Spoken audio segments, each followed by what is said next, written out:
das coisas que nos diferenciam de outros animais, até mesmo de primatas mais próximos de nós evolutivamente, é o desenvolvimento e complexidade de atuação de uma área do cérebro chamada córtex pré-frontal. E nesse vídeo aqui você vai entender o que é o córtex pré-frontal, quais são as diferentes áreas que compõem esse córtex e qual a importância dele para diferentes funções do nosso cérebro. Essa área é muito importante para diversas funções, desde o planejamento e execução de ações e até mesmo o controle de todos os nossos comportamentos. O córtex pré-frontal possui esse nome por estar situado no lobo frontal. Podemos dividir o córtex pré-frontal em 5 partes distintas: dorso lateral, dorso medial, ventrolateral, ventromedial e órbito frontal, estando todas essas áreas conectadas com outras partes do cérebro, como os córtices de associação e o sistema límbico. O córtex pré-frontal é essencial em tantas funções que eu poderia fazer um vídeo aqui de 40 minutos tentando detalhar elas e ainda ia ter mais conteúdo para trazer. Mas, por conta disso, nesse vídeo aqui eu vou falar especificamente sobre o controle executivo que ele tem.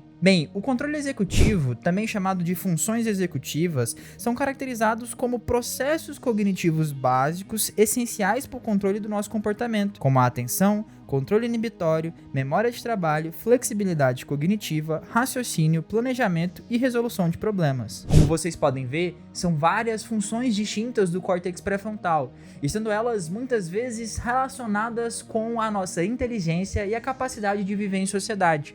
Justamente por isso, muitas pessoas colocam o córtex pré-frontal como uma torre de comando da nossa personalidade e do nosso comportamento. De fato, como eu falei anteriormente, postula-se que provavelmente por conta da grande capacidade e complexidade do córtex pré-frontal de humanos em comparação com outros animais, nós conseguimos desenvolver todas as tecnologias e avanços científicos. Bem, a gente começou a entender a importância do córtex pré-frontal através do famoso caso de Phineas Gage. Para quem não conhece, eu tenho um vídeo detalhado explicando o que aconteceu durante esse caso e eu vou deixar o link do vídeo na descrição, caso vocês queiram saber mais. Mas, de forma simples, Phineas Gage era um construtor civil que sofreu um acidente onde uma barra de ferro passou por parte da cabeça dele e levou consigo grande parte do córtex pré-frontal dele. A partir das alterações de comportamento que Phineas Gage começou a exibir, a gente começou a entender quais eram as funções dessa parte que ele perdeu, né? Dessa parte que ele teve a lesão, que é o córtex pré-frontal. Com os avanços da neurociência, a gente começou a tentar entender se existia funções específicas do córtex pré-frontal que eram exercidas por partes específicas desse córtex, né? Ventromedial, ventrolateral, enfim, as 5 partes que eu falei para vocês. Por exemplo, alguns estudos demonstraram que provavelmente o córtex pré-frontal dorsolateral está relacionado com os processamentos cognitivos de fluência verbal e organização de pensamentos. De forma simples, essa parte está relacionada com a memória de trabalho, que é um tipo de memória muito importante para mantermos a fluência verbal e o fluxo de pensamentos, porque garante que a gente consiga armazenar pequenos pedaços de informações por curto período de tempo, literalmente para a gente usar enquanto a gente tá falando ou a gente tá lendo alguma coisa. Ou seja, essencialmente essa parte é responsável por vocês entenderem o que eu estou falando e até mesmo utilizarem esses conteúdos quando vocês forem falar para outras pessoas. É claro que a linguagem em si é muito mais complexa do que apenas essa parte do córtex pré-frontal. Porém, a capacidade de organização do pensamento que essa parte do córtex faz é muito importante para nossa fluência verbal e até mesmo para nossa comunicação. A gente sabe que lesões específicas nessa área parecem fazer com que os pacientes tenham uma pobreza de discurso que estaria relacionado com a importância dessa área na fluência verbal. Além disso, a parte ventromedial parece estar relacionada tanto com a memória de trabalho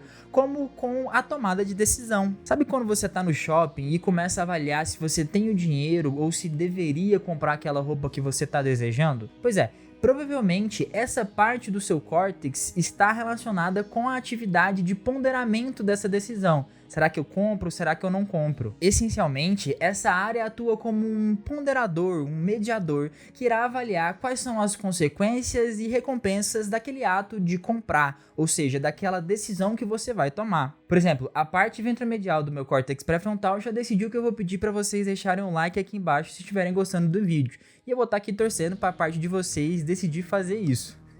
A região órbito-frontal do córtex pré-frontal foi brilhantemente estudada por um neurocientista português chamado Antônio Damasio, que reuniu todos os seus estudos e fez um livro muito interessante chamado O Erro de Descartes. Damasio conta no livro que provavelmente por conta das conexões que o córtex órbito-frontal tem com outra parte do nosso cérebro muito importante para o processamento emocional, chamado sistema límbico, esse córtex órbito-frontal atua como um mediador da nossa personalidade, das nossas tomadas de decisões e das nossas emoções. Através da hipótese dos marcadores somáticos, Damasio conta no livro que provavelmente essa parte do córtex órbito-frontal vai ponderar na hora da tomada de decisão quais são os nossos estados emocionais e como a gente reage emocionalmente a determinados contextos. Deixando de forma mais simples, essa parte do córtex pré-frontal vai analisar como você está se sentindo naquele momento e como a decisão que ele vai tomar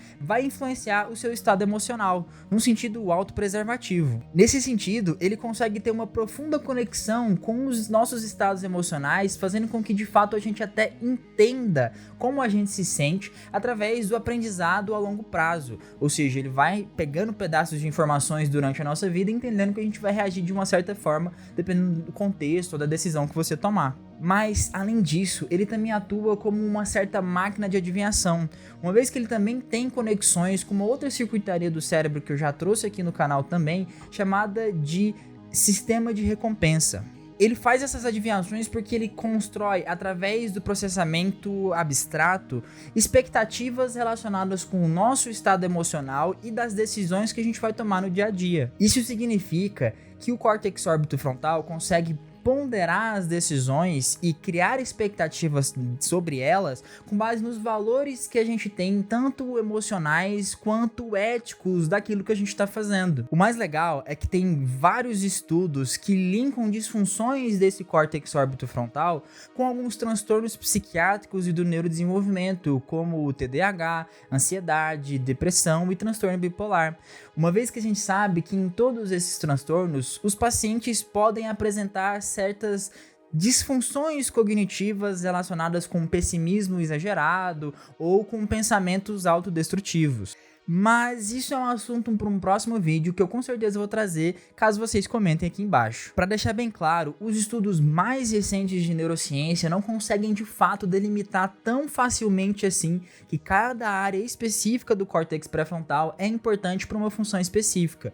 Na verdade, o consenso é que provavelmente todas as funções são basicamente exercidas por todas as áreas do córtex pré-frontal, não sendo uma necessariamente a única importante para aquela função executiva. Se vocês querem um conteúdo de neurofisiologia mais aprofundado, eu recomendo vocês conhecerem o curso de neurofisiologia da Fisiologia Didática, uma plataforma de estudos que tem animações incríveis que com certeza vão auxiliar na sua jornada pelo caminho de entendimento, de aprendizado da neurociência. A plataforma Fisiologia Didática está com uma parceria com o canal Neurociência Descomplicada e eles nos deram 25% de desconto através do cupom que eu vou deixar linkado aqui na descrição. Muito obrigado pela atenção de vocês e até mais.